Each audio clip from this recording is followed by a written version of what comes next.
Hello, it's Matt Thomas here, looking at Native Instruments blocks for Sonic Academy. Now what we've got here is the new version of blocks, and if you've used it before, you'll be thinking, what on earth are those cables doing, and I want them. Well, you can have them, because what we're looking at today is Blocks Base, which is a brand new free software from NI that's part of the Reactor. You can use it with Reactor Player, which is itself a free plugin.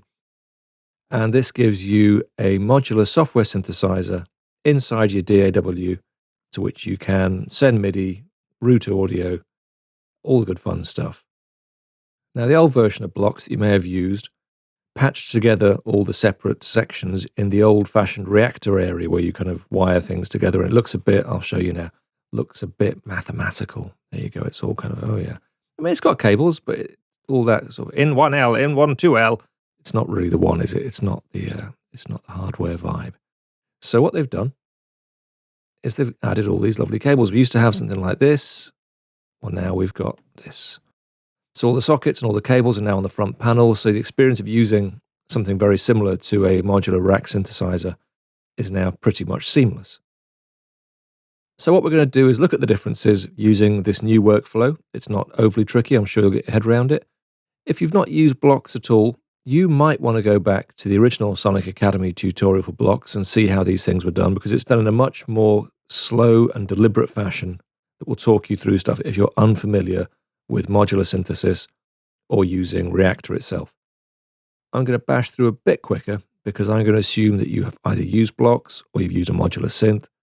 You're reasonably happy with Reactor, which you don't really need to know much about. We're simply just using it almost as a browser in which to work.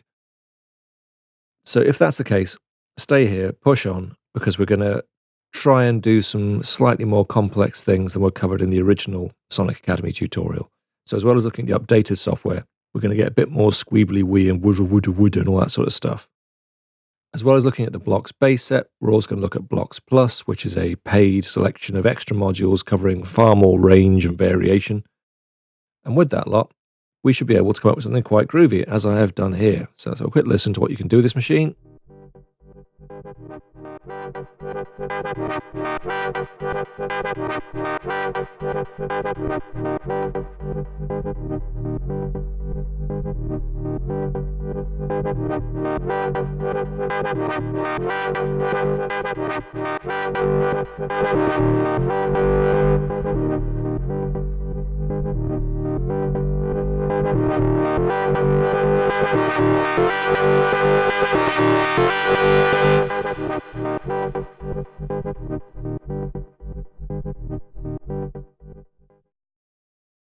And that's just having a mess about in the last quarter of an hour. So let's find out how to use this machine and let's see what we can do with it.